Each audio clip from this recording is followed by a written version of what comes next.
네, 안녕하세요. 오늘 특별히 사안이 발생해서 이재화 변호사님 모시고 얘기를 나눠보겠습니다.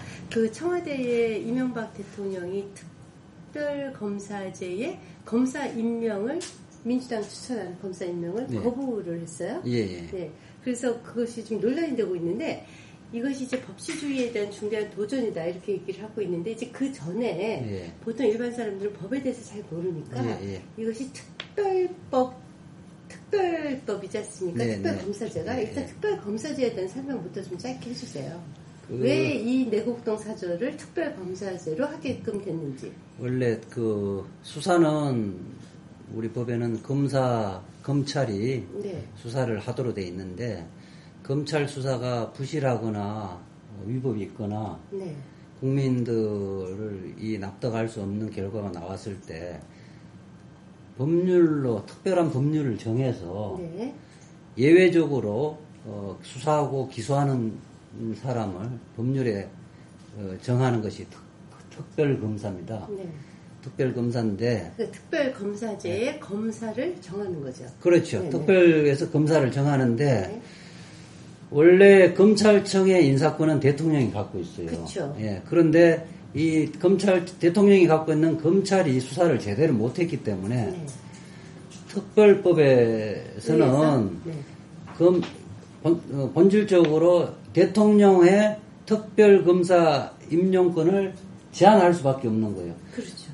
대통령이 마음대로 특별검사를 임명을 한다면 결국 검찰이 재수사하는 거하고 다르지 않기 때문에 결국 제한할 수밖에 없는데. 그래서 임명권이 제한되는 거죠. 이렇게 얘기하더라고요. 그 특별검사제는 특히나 대통령 본인이나 대통령의 친인척, 대통령을 보조하는 사람들 또는 고위 관계자, 대통령과 이해관계자 이런 사람들이 수사 대상이 될 확률이 높기 때문에 특히나 그 대통령이 특별검사에 대한 임명권을 제한하는 그런 그 장치를 가질 수뿐이 없다. 그게 법의 취지에 맞다. 이런 얘기를 하더라고요. 권력형 비리. 권력형 비리는 현재의 권력을 갖고 있는 사람의 주변의 문제이기 때문에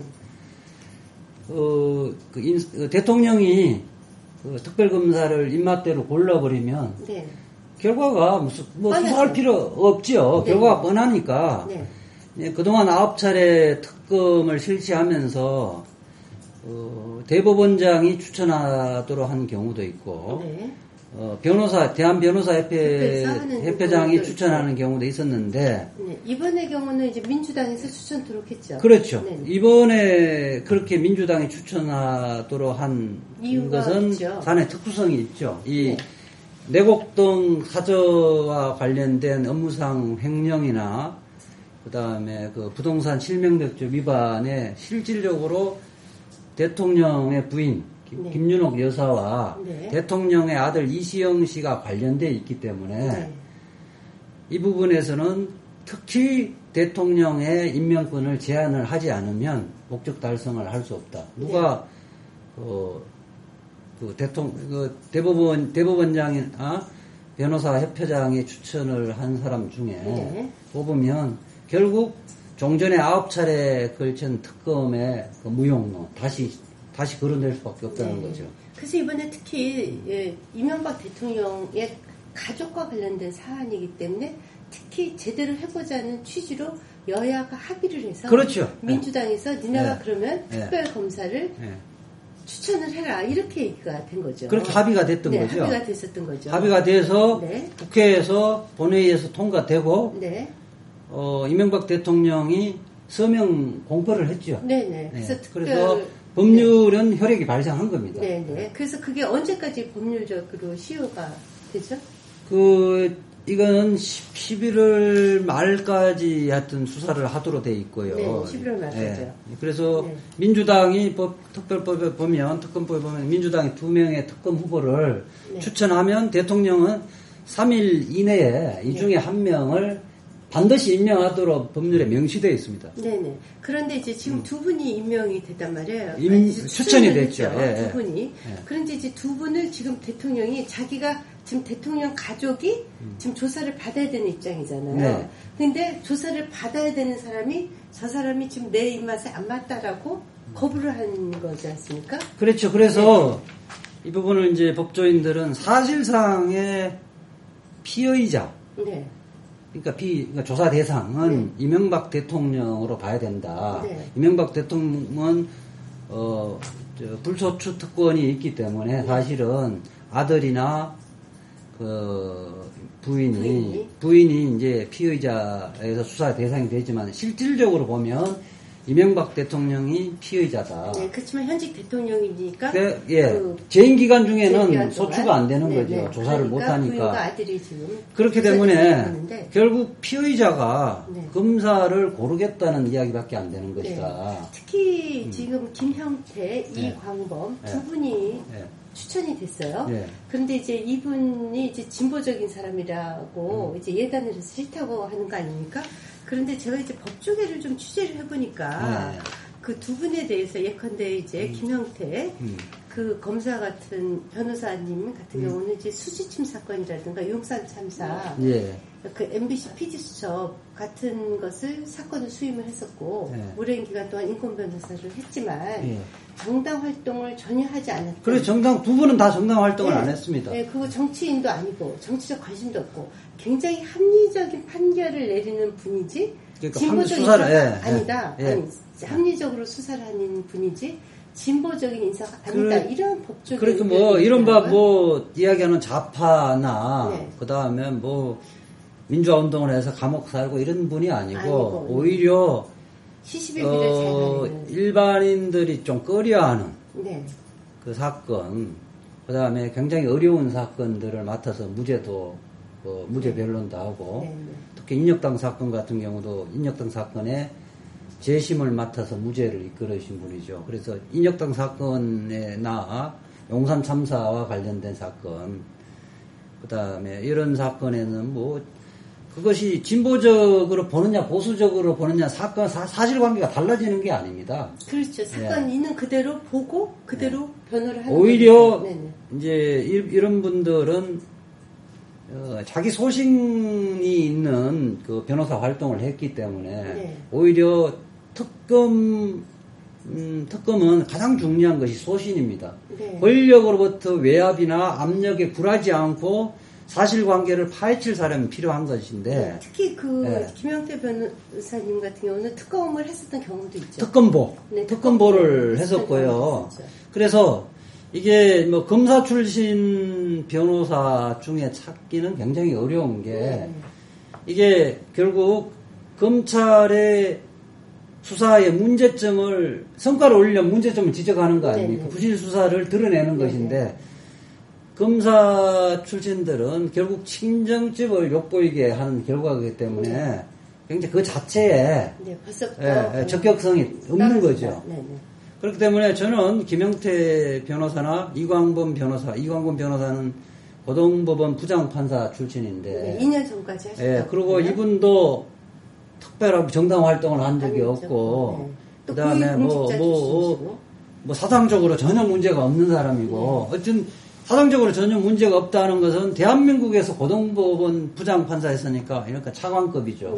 고등법원 부장판사는 법원에서 그 20몇 년간을 이 사람은 우리 법관으로 충분한 자격이 있다고 인정을 해준 사람이에요.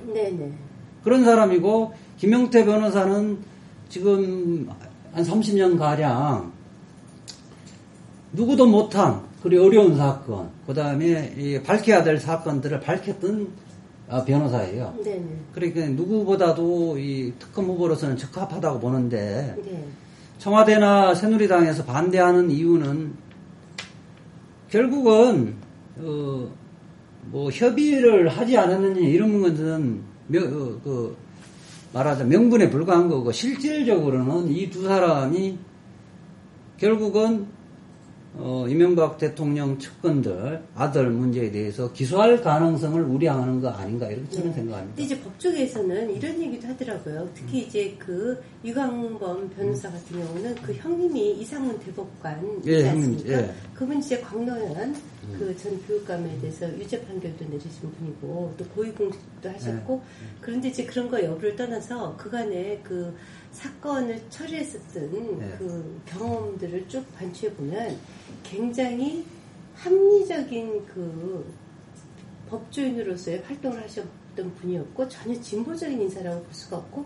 특히 정치적 성향이 없는 사람인데 그런 사람을 진보 보수의 잣대로 대통령이 나눔으로 인해서 법조계를 그 능멸했다 이런 표현을 하시는 분들. 그러면 거꾸로요. 저는 그 이야기도 참 황당했었는데 거꾸로 검사 임용할 때 그럼 진보적인 사람들은 검사를 그러면 임용을 해서는 안 된다는 논리입니다. 사상의 자유가 보장되어 있는 사람인데. 그러니까 어떻게 대통령 통합을 해야지 되는 대통령이 그래서, 너는 사상이 어떻고 너는 사상이 그렇죠. 이런 식의 색깔을 낼 수가 있냐는 거죠. 결국 그렇게 돼버리면 지금까지 검찰 수사라는 것 자체가 그러면 결국 청와대가 보수적인 사람에게 사건을 맡겨서 결론을 도출해냈다는 이야기밖에 안 되기 때문에 청와대의 논리는 스스로 자가당착이죠. 그렇죠. 그런데 이제 그 청와대 특검 후보 임명 거부가 법적인 근거가 있는 행동인가요? 전혀 근거가 없습니다. 그러니까 그 특별법에 보면 그 특별법의 4조 2항에 보면 3조 제4항에 보면 그 대통령은 특검 후보자 추천을 받은 날부터 3일 이내에 후보자 중 1명을 특검으로 임명하여야 한다 이렇게 되어 있습니다. 재량이 없어요. 임명을 하거나 뭐 할 수 있거나 안 해도 되는 문제가 재량이 없는 겁니다. 무조건 해야 되는 거죠. 그러니까 3일 이내에 하지 않으면 그 자체로 실정법 위반이 되는 겁니다. 그런데 그 실정법 위반이면 아주 그 대통령이 실정법을 위반해도 되는 건가요? 대한민국 대통령이 실정법을 위반하면 대한민국 국민들은 법을 준수를 하지 말라는 이야기죠. 그러니까 대통령이 법치 국가의 근간을 흔드는. 그렇죠. 이거는 법치주의의 중대한 도전이죠. 중대한 도전이고 우리 그 헌법에 탄핵 사유를 명시하고 있는데 명백한 탄핵 사유에 해당돼. 헌법 65조 제1항에 보면 대통령이 그 직무 집행함에 있어서 헌법이나 법률에 위배한 때는 국회는 탄핵을 의결할 수 있다 이렇게 돼 있어요. 그러니까 탄핵 사유에 해당되는 것이고 이것도 그냥 업무를 하다 보니까 법률을 위반한 것이 아니라 이 부분은 나는 법을 지키지 않겠다고 명백하게 고의적으로 법을 어기는 거기 때문에 이 부분은 저는 법치국가의 대통령으로서는 도저히 있을 수 없는 행동이고 법치주의에 대한 도전일 뿐만 아니라 국민에 대한 도전이라고 봅니다. 국민에 대한 도전이다. 그리고 조금 더 이야기하면 결국 나도 법을 지키지 않을 테니까 국민 여러분 이제부터 법을 지키지 마십시오 라고 선언하는 것이라고 볼 겁니다. 그런데 실질적으로 이제 어쩌면 이제 어제 여론이 굉장히 나쁘니까 그 뒤늦게 이제 그 이광범 그 변호사로 하겠다 이런 얘기도 좀 슬슬 나오고 있어요. 글쎄 아직까지 청와대는 그 말하자면 특검 재논의 요구를 한 이후에 공식적인 논평을 하지 않고 있는데 저는 오늘이 이제 마지막 데드라인이에요. 시한인데 대통령이 실정법을 어기는 그런 불행한 사태가 오지를 않기를 바라고요.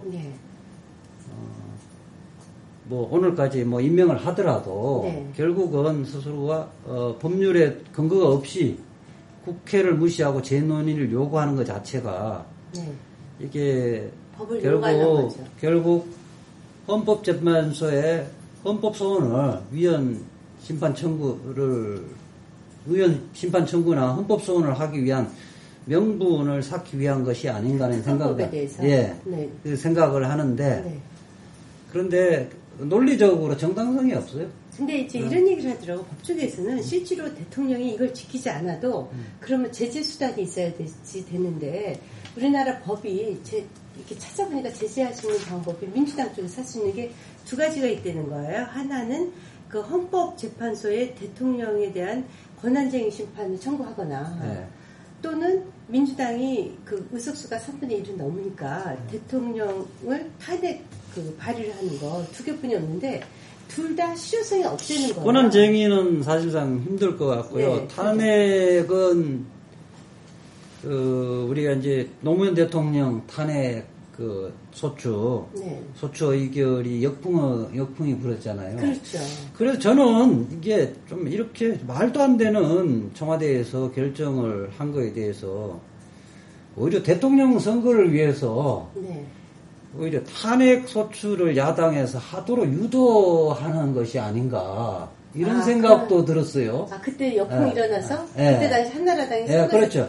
지금 새누리당이 박근혜 후보가 말하자면 지지율이 계속 떨어지고 있는 상태고 문재인 후보나 안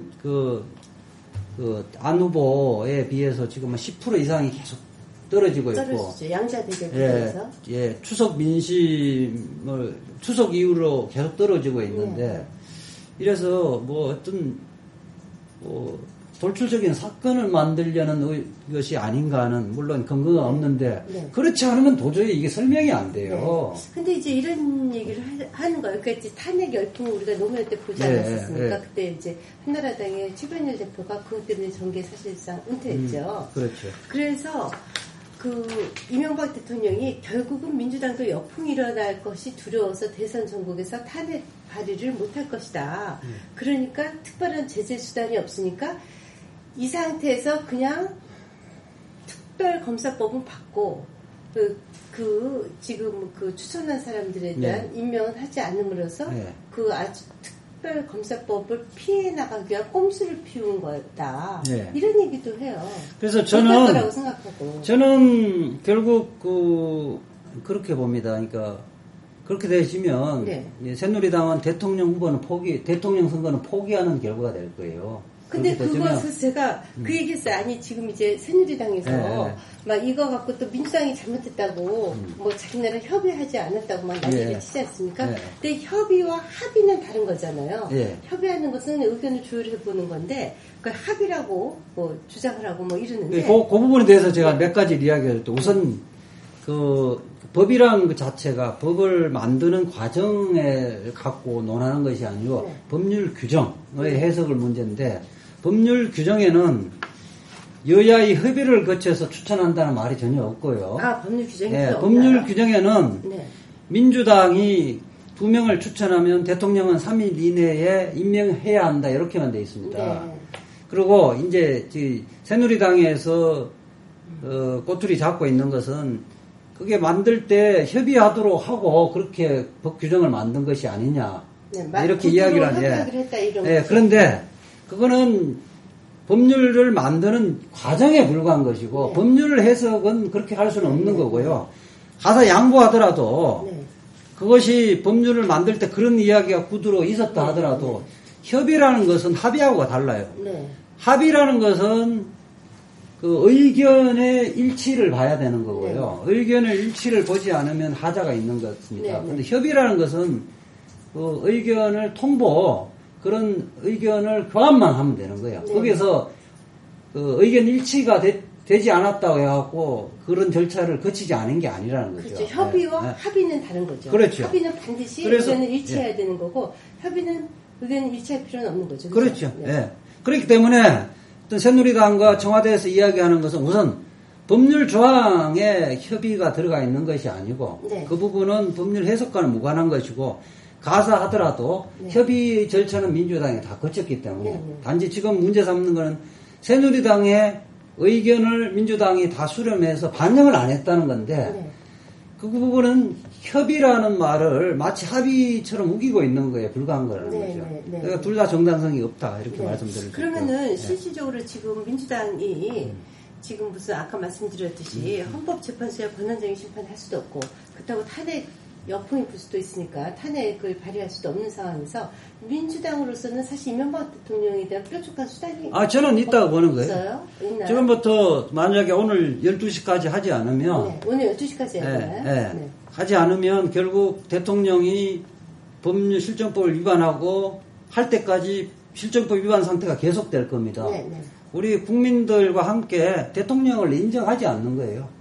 근데 실정법을 위반했어도 현직 대통령이니까. 그러니까 실질적으로는 없잖아요. 그 일종의 저항권인데요. 네. 저항권의 가장 큰 핵심은 대한민국 국민들이 이명박 대통령을 인정하지 않으면 되는 겁니다. 그렇게 되어지면 말도 떠드는 거잖아요. 그렇죠. 결국 그렇게 되어지면 저는 일주일이 가면 새누리당 박근혜 후보가 대통령 선거를 포기하지 않는 이상 이명박 대통령인데 임명을 하라고 이야기할 수밖에 없어요. 근데 지금 새누리당을 보시면 지금 박근혜 후보의 지지율이 계속 떨어짐에도 불구하고 그 대통령이 특검 임명 거부하면 저희가 생각하기엔 새누리당의 그 유탄이 더 갈 것 같거든요. 그럼에도 불구하고 새누리당은 또 자꾸 무리수를 둬요. 특검 후보 다시 논의하자. 제가 얼마 전에 이제 트위터에서 보셨는데 트위터에서 그렇게 하거든요. 임기 5개월 남은 박근혜 후보는 임기 5개월 그 남은 이명박 대통령을 부둥켜 안고 자폭을 하려고 하는 것인가 그렇게 이야기를 했었는데 그렇게 되지면요 이번 대통령 선거는 박근혜 후보는 없는 겁니다.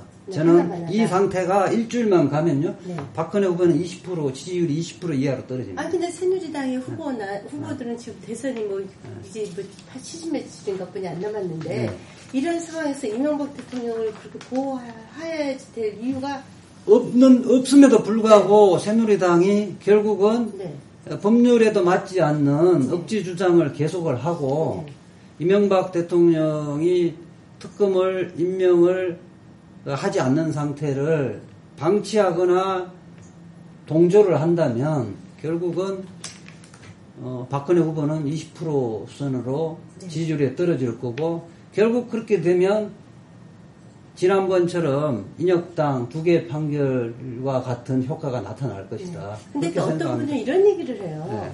그 새누리당에서 그렇게 지금 또 거꾸로 생떼를 쓰는 이유가 두 분 다 아주 합리적인 판결을 그동안 해오셨던 분이었기 때문에 이분들 중에 누가 임명이 돼도 반드시 김윤옥 여사 또 이시영 씨를 부를 것이 뻔히 드는 거예요. 그러니까 그 부분 제가 이야기를 할게요. 법정에 세우는 것보다는 차라리 이렇게 해서 뭉개는 게 대선에 더 효과가 있다. 그렇게 생각할 수도 있는데 어떻게 생각해요? 사실은 이번 특검의 특징은 종전의 특검은 검찰에서 사실관계를 밝히지 못해서 기소를 못했던 건데 이번 내곡동 사전은 특징은 사실관계는 명확해요. 사실관계는 명확해서 그 결과 자체로 기소를 하면 업무상 배임과 부동산 실명제법 위반 기소를 하면 그냥 되는 거예요. 되는 거고. 그 아들을 대상으로? 아들과 그다음에 지금 현재는 김인종 청와대 경호실장하고 이시영 씨는 명백하게 실정법 위반한 것이 드러나 있었어요. 법률 구성을 검찰이 말도 안 되는 구성을 했기 때문에 기소를 설득력이 없어서 특검까지 온 거고 이제 또 하나는 이시영 씨 대통령 아들은 피의자인데 피의자는 원칙적으로 대면 조사를 해야 됩니다. 형사소송법을 보면 대면 조사를 하지 않고 말하자면 서면 조사를 했던 거 아니에요. 서면 조사도 1개월 넘게 답을 받아온 거 아닙니까? 서면 조사라는 것은 그런 거예요. 내가 시험지를 미리 줄 테니까 답안지를 모범 답안을 써서 보내면 만점 처리해 주겠다는 겁니다. 이건 조사가 아니죠. 그러니까 이번에 이제 그렇기 때문에 임명되면 불러낼 피의자 신분은 원칙적으로 검찰도 다 소환을 하죠. 소환해서 조사를 해야지.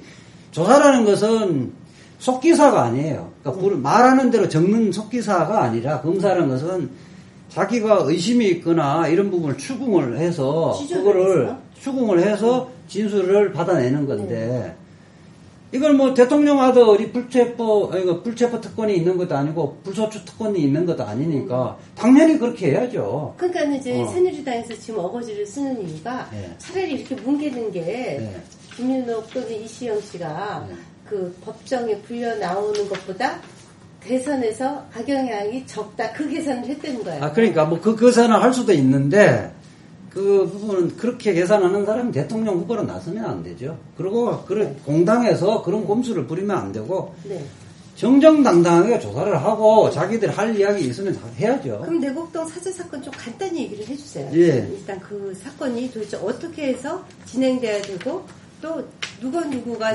간단하게 하면 작년 10월 달에 이제 민주당과 민노당이 고발했던 건데요. 대통령실 경호처가 내곡동 사저 부지를 이시영 씨 아들과 함께 사들이면서 10억가량을 국가에 손해를 끼치고, 그러니까 아들에게는 이익이 되게 국가에는. 더 싼 가격으로 산 걸로 그렇죠. 그때 속였죠. 그렇게 하고 대통령 사저 부지를 아들 명의로 이제 구입을 했는데 아들이 살 집이 아니잖아요. 그리고 아들이 돈이 없었어요. 결국은 나이도 어리잖아요. 그렇죠. 30대 초반이죠. 그리고 그렇기 때문에 이 부분은 그 아들 명의로 차명으로 구입한 것이 아니냐. 그러니까 손해를 끼친 부분은 업무상 배임에 해당되는 거고 국가에 손해를 끼친 거는 그 다음에 아들 명의가 차명이면 부동산 실명제법 위반이다. 이렇게 해서 고발을 했던 건데 그 6월 10일 날이 검찰이 수사 결과를 발표했는데 7개월 동안 수사한 결과가 그야말로 맹탕 수사였죠. 아무 성과도 없고 또 수사 절차에서도 이시영 씨는 서면 조사하고 김백준 씨 실질적으로 이 부분에 적극적으로 관여했던 사람은 조사도 안 했어요. 그러면서 당시에 이명박 대통령은 공소권 없고 그다음에 김인종 청와대 차장이나 이시영은 혐의 없고 김윤옥 여사, 임태희 실장이나 김백준 청와대 총무비서관 같은 경우는 각하 이거 고소 자체로 제가 안 된다 이렇게 아예 조사도 안 하고 각하를 해버린 거예요. 그 내곡동 사저 사건은 귀신이 있나요? 그러니까 그리고 그렇죠. 그러니까 이거는 뭐 수사도 아니고 그다음에 그러니까 뭐 청와대 그래서 유행한 말이 있었죠. 이거는 뭐 검찰청이 그 청와대의 법무법인이냐 이런 비아냥이 있었죠. 근데 그때 왜 이거 수사 과정에서 이시영 씨는 서면 조사로 끝냈고 김백준 씨는 조사 자체도 안 했는데 그때 당시 저 관련자 전원이 이제 무혐의 처분 받은 거 아닙니까? 근데 그때 당시에 이명박 대통령 청와대 측에서 남긴 유명한 얘기가 있어요. 예상되는 그 수익을 국가 혼자서 독점할 수 없다. 나는 그 말을 이해를 못해서 그게 도대체 공인이 할 수 있는 얘기인지. 그러니까 그거 무슨 얘기예요? 이게 뭐냐면 해주세요. 나 진짜 이해가 안 돼요. 아니 그러니까 이게 지금 이제 국가가 일단 검찰 논리부터 한번 보자고요. 이런 거죠. 이시영의 명의로 구입한 사저 땅은 싸게 산 거잖아요. 그리고 그거는 이제 경호처 예산으로 산 경호처에 산 거는 경호동인데 경호동 부지인데 땅값은 높게 책정했잖아요. 그래서 아들은 한 8억에서 한 10억 정도를 이익 받는데 그래서 나도 검찰에서나 청와대 논리가 무슨 말인지 모르겠는데 이익 받으면 이익 본 거고 손해 받으면 손해 봤는데 나중에 뭐 그게 개발 이익을 뭐 혼자 독점할 수 할 수 없다 이렇게 했는데 그 논리는 도저히 이해를 해요. 저도 지금 그러니까 이해를 못해요. 아니 그분은 그 경호 자기가 그 은퇴 후에 살 집을 갖고 부동산 투기를 해서 이렇게 생각하는 거예요. 아니 그러니까 그게 말인가요? 국가가 당장은 그때는 손해 봤는데 나중에 땅값 오르면 손해 많이 할 수 있다. 이거는 부동산 이거는 그 우리 부동산 소개소에 부동산 소개소의 사장이 하는 말이지 대통령이 할 수 있는 말은 아니죠. 아니 그리고 이제 예컨대 앞으로 오겠다는 거 아니에요. 40억 요즘 뭐 집값에서 떨어지더구만 40억짜리였으면 그것이 만약에 60억이 되면 20억의 이익이 남잖아요. 그러면 그것을 국가가 혼자 가질 수 없고 나하고 나눠야 된다 이런 논리 아니에요? 그게 아니거든요. 그 이야기는 아니고 지금 당장은 좀 국가가 손해를 봤지만은 앞으로 오를 거다. 이 이야기예요. 그러면 그거는 앞으로 오를지 안 할지 아무도 모르는 거고 범죄 행위냐 그렇지 않느냐는 행위 당시를 기준으로 이시영 씨가 이익 보고 국가가 손해 보면 그거는 엄상 배임이 되는 거고요. 그다음 부동산 실명제법도 검찰은 이상한 논리를 폈는데 이게 우선 뭐 이시영이 그 김연욱 여사의 부동산을 담보로 돈을 빌려 갖고 대출 명의도 본인이고 이자 세금도 스스로 부담했기 때문에 맹신탁이 아니다 이렇게 했잖아요. 아니 근데 어떻게 이런 기발한 맞상을 할 수가 있어요? 이건 이제 왜냐하면 청와대에서 이제 변호사들하고 다 국리를 해서 조율을 해서 했겠죠. 근데 원래 우리가 돈을 빌릴 때 엄마 명의로 엄마 명의의 집을 담보로 해서 돈을 빌려서 이게 아니 우선요. 가능은 그죠? 하는데 뭐 김연욱 여사가 원래가 빌려야 정상이죠. 네네. 대출은 자기 소유자한테 빌려주겠죠. 그 아들이 뭐 본인이 한다고 그러면 안 빌려주죠. 뭐 재산이 없는 담보가 없잖아요. 그리고 이자 세금을 월급 갖고 어떻게 냅니까 그거를. 이자 월급 다 해도 못 내는데 그 말이 안 되는 거고. 그 다음에 이게 또 대출 받은 6억을 대출 받고 5억 2천만 원은 이명박 대통령 친형 이상은 다스 회장에 빌려줬다는 건데 다스 회장이 그러니까 빌려줬다는 거는 아들 보고 아들 명의로 아들 믿고 빌려준 게 아니라 대통령 믿고 빌려준 거 아니겠어요? 네, 11억 2천만 원을 아무튼 아들한테 준 거죠. 여하튼. 그리고 그다음에 아들이 대통령령이 대무에서 할 건데 아들 명의로 굳이 해야 할 이유가 없어요. 근데 그거는 그러니까는 그 대통령의 사절을 나중에 아들한테 그 편법 유산 상속하겠다는 꼼수인가요? 뭐 그렇게 볼 수도 있고 아니면 뭐 어쨌든 좌우지간 뭐 사저가 뭐 청와대에서 다 살면 또 땅값이 오를 수도 있다고 생각해서 그렇게 했을 수도 있는데 제가 봤을 때는 편법 정려라고 봐요. 편법 상속으로 개연성이 굉장히 높아 보이죠. 근데 그때 당시 검사가 송천혁 차장 검사가 서면 답변서 받아보니까 악기가 맞아서 소환할 필요가 없었다 이렇게 얘기를 했다니까 이건 무슨 얘기인가요? 이거는 결국 이 경제인구에 해제됐었는데 서면 답변서를 받아보니까 자기들이 예상하는 정답하고 딱 맞더라는 거 아닙니까?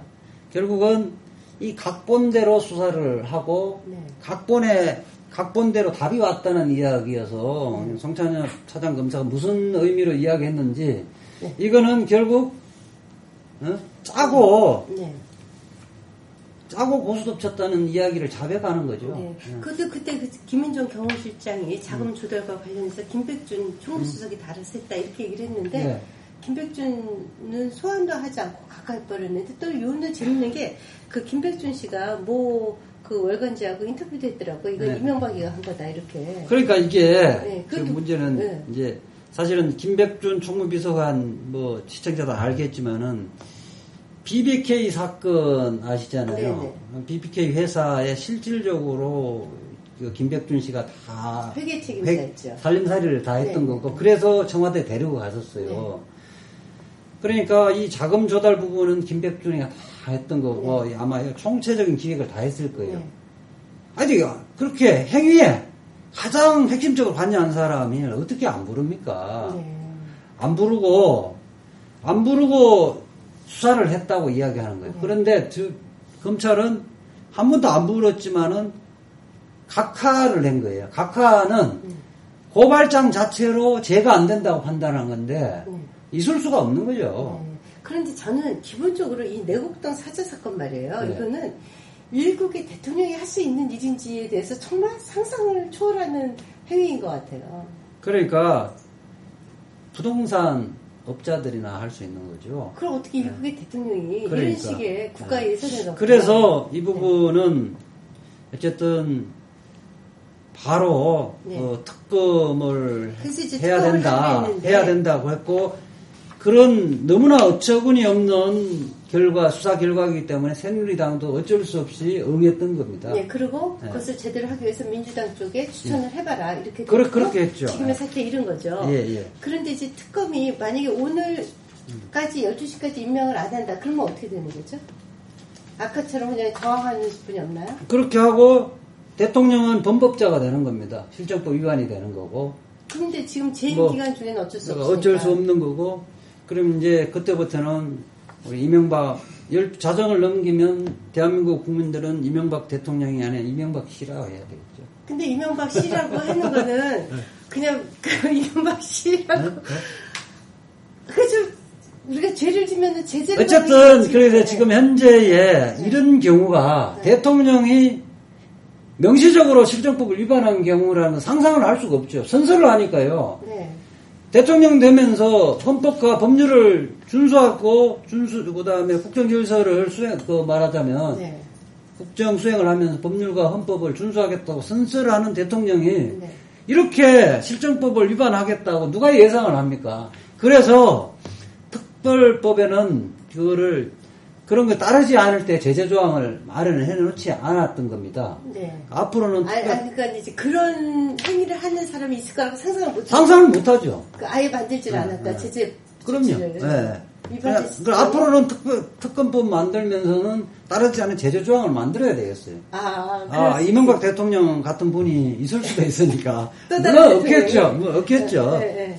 왜냐면 이거 거의 뭐 대통령과 관련된 문제니까. 근데 여하튼 간에, 본인도 지금 굉장히 고민하실 것 같아요. 그런데 이제 만약에 오늘 밤 12시 전에, 아까 이 변호사가 좀 가능성이 있어도 보인다. 이런 얘기가 나오니까, 혹시 임명을 한다면, 그 11월 중순까지 특별검사 수사 결과 발표해야 되는데, 시간이 촉박하잖아요. 촉박을 한데, 저는 이제 최장 55일간 수사가 가능하도록 돼 있어요. 가능하도록 돼 있기 때문에 이 사건은 복잡하지도 않아요. 그런가요? 복잡하지도 않고 기본적으로 언제 어떻게 사고 이랬던 거는 기본적인 사실관계는 드러나 있는데 문제는 공모관계만 밝히면 돼요. 네. 그래서 우선 대통령 아들 이시영과 김백준을 일단 소환을 해서 강도 높은 조사를 하면 이시영은 자기가 한 게 하나도 없을 거예요. 직접 뭘 했겠어요. 청와대에서 다 했겠죠. 그리고 실질적으로 김백준이가 다 했을 거예요. 두 사람을 해버리면 그동안 서면 조사나 이렇게 했던 거 사실이 다 드러날 거고 그 다음에 이제 공범관계가 드러날 겁니다. 지금 이시영이나 전 경호처장은 이 자체로 종전검찰이 했던 사실관계로 기소는 가능해요. 문제는 이 특검에서 공범관계를 밝혀야 되는 거고. 공범관계라면은 김윤옥 여사. 김윤옥 여사가 어느 정도 관여를 했는지, 김백준도 얼마나 관여했는지, 그 다음에 김인종 처장, 그 다음 대통령 소추는 못하지만 대통령이 어떤 지시를 했는 건지, 대통령의 실시간을 어떻게 보고를 했는지, 이런 관계들을 각자를 불러서 말하자면 추궁을 해서 이제 밝혀내야 되겠죠. 그러니까 공범 관계를 조사하려면 대통령 부인도 나와야 되는 거죠. 그렇죠. 그러니까 그게 지금 싫은 거죠, 그렇죠?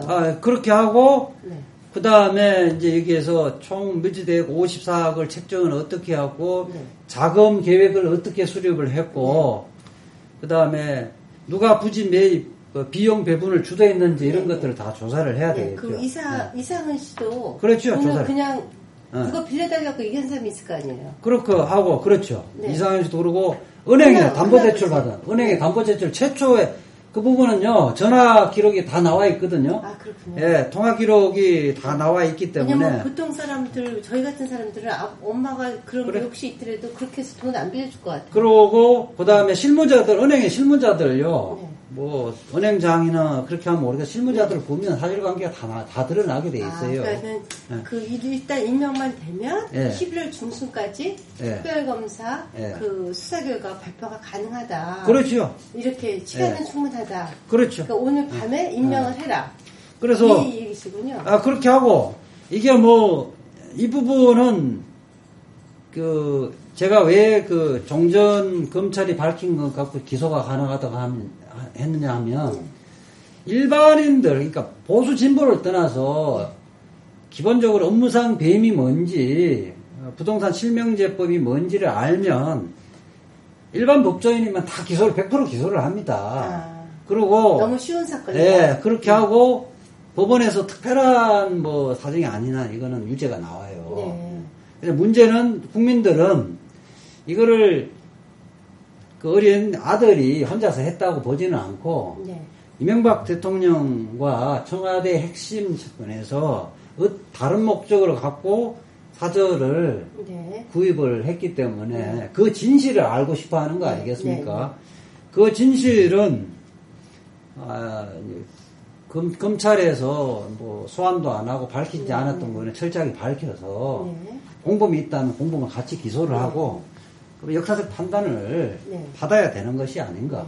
물론 그 무죄가 나올 수도 있는데 저는 그런 가능성은 물론 적지만은 그렇게 보고 있습니다. 근데 이제 그 임태희 전 대통령 비서실장 같은 경우도 이 사건과 관련이 있는 것으로 좀 얘기가 되고 있지 않습니까? 예, 그래 아니 이게 청와대 이명박 대통령이 퇴임 후에 사전대 대통령 실장이 그 부분을 보고 안 받고 모른다고 하면 대통령실 직무유기한 거죠. 네. 그래서 또 일각에서는 임태희 전 실장이 무슨 부산저축은행하고도 관련이 있다, 뭐 이런 말도 나오고. 그 부분은 저는 잘 모르겠어요. 뭐 소문이만 무성한데, 여하튼 이 사건만 관련해서도 혹자는 임태희 전 실장이 자기 자신을 보호하기 위해서 새누리당 대권 후보 경선에 출마했다, 뭐 이런 얘기도 나오고. 글쎄, 그 부분은 제가 아는 바 없습니다. 아는 바. 왜냐하면 변호사도 완전 추측만 이야기를 할 수 없으니까. 그러시군요.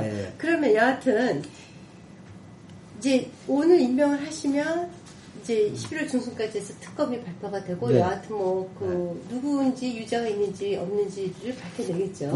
그런데 11월 중순이면은 그 뭐 대통령 선거가 정말 그 치열하게 치달을 때 아닙니까? 뭐 그런데 이게 뭐 결과적으로는 이 검찰이 제대로 수사를 했다면 이미 기소해서 판결이 났을 텐데 이 부분은 물론 그 여당에 불리하다고 볼 겁니다. 불리하게 보아질 건데 뭐 어쨌든 저는 기소가 될 거로 보고 그다음 공공관계도 밝혀질 거고 그런데 이 부분은 청와대와 그 여당이 자초한 거기 때문에 스스로가 어쩔 수 없는 거예요. 자초했던 거죠. 차라리 일찍 끝냈으면 대선에도 영향을 안 미쳤을 그렇죠. 그렇기 때문에 결국 이게 민주당이 뭐 정치적 대선을 활용하기 위해서 한 것이 아니라 그렇게 했다면 새누리당에 찬성을 안 했을 거고 결국 검찰 수사가 국민들을 도저히 납득할 수 없는 결과를 내놨기 때문에 어쩔 수 없이 특검을 갔던 거고 그거는 스스로가 초래한 것이다. 그러면은 11월 중순에 그 결과가 나온다는 것이 새누리당으로서는 부담스러웠을 뿐이 없을 텐데 그러면 차라리 새누리당도 지금쯤 이명박 대통령과 세이 굿바이 하는 게 더 낫지 않나요? 아니 자기네들은 정권 상출을 앞두고 있잖아요. 그래서 저는 그 이야기를 하는 박근혜 후보나 정말 국민들을 위하고 미래의 한국을 위해서 대통령 출마를 했다면 과거와의 악은 단절을 하고 새로운 거를 출발하겠다는 가시적인 걸 보여야 되는데 현재까지는 결국 그런 모습이 전혀 없어서 결국 국민으로부터 제일 좀 애가 달린 건 박근혜 후보일 것 같은데. 그런데 그 박근혜 후보뿐만 아니라 제가 볼 때는 새누리당의 주변의 측근들은 현명한 의견을 잘 내놓지 못하는 것 같아요. 만에 하나 오늘 임명을 안 하면 그냥 사실은 별 대통령에 대해서 제재 수단이 없기 때문에 그냥 내일부터 이명박 씨라고 부르고 그냥 이거는 유야무야 되는 거죠. 유야무야는 아니고 계속 뜨거운 감자로 계속 있는 거죠. 정치권에. 물론 이제 방법은 없는 거죠. 그 법률적인 제재 수단은 없을 텐데 결국 국민의 저항을 해서 저항권을 행사해서 국민이 이번 대통령 선거에 심판할 수밖에 없는 거예요. 그러니까 결국은 저는 이명박 대통령이라고 이야기 안 하고 이명박 씨라고 이야기합니다. 그렇지만 이명박 대통령이 이번에 출마한 건 아니니까. 아니 결국 이명박 대통령은 새누리당의 그 대통령이고 새누리당의 당직을 갖고 있고 박근혜 후보는 이름은 바꿨더라도 결국 이명박 대통령의 그 연장선에서 대통령이 되는 거기 때문에 결국 박근혜 후보가 결국은 이 문제의 모든 책임을 정치적 책임은 정치적 부담은 가지는 거죠. 후보한테 갔을 뿐이 없는 거죠. 그렇죠. 네, 그리고 박근혜 후보가 제대 12월 29일 날 제대로 네. 국민들의 심판을 받기 위해서는 이런 불행한 사태를 막아야죠. 네. 그래야 또 만약에 혹시 당선되신다면 법을 지키는 대통령이 그렇죠. 될 수 있는 거죠. 예. 그러니까 결국 이제 결론적으로 얘기하면 이거네요. 만약에 오늘 자정까지 임명을 안 하면 네. 국민으로서는 별 법적 제재 수단이 없으니까 네. 그냥 이명박 씨라고 부르고 네. 12월 대선에서 그 심판하실 분이 없다. 그리고 만약에 임명을 하면 11월 중순까지 특별검사 수사 결과가 발표가 되고 그 결과 따라서 유무죄와 공공관계 등등이 밝혀지고 그것에 대한 판단은 여하튼 또 그것도 국민이 하는 거죠. 그렇죠. 그렇게 갈 수 있고 여하튼 어떤 경우가 되든 그 부담은 현재 새누리당 후보인 박근혜 후보가 다 지실 분이 없다. 그러니까 그렇죠. 이것은 이명박 대통령의 문제가 아니라 동시에 박근혜 후보의 문제이기도 그렇죠. 하다. 그렇게 되는 거죠. 자, 그러면 저희가 내일부터 이명박 씨라고 불러야 될지 말아야 될지 밤 12시까지 기다려보도록 하죠. 오늘 자세히 설명해 주셔서 저도 많이 배웠습니다. 고맙습니다. 고맙습니다. 네.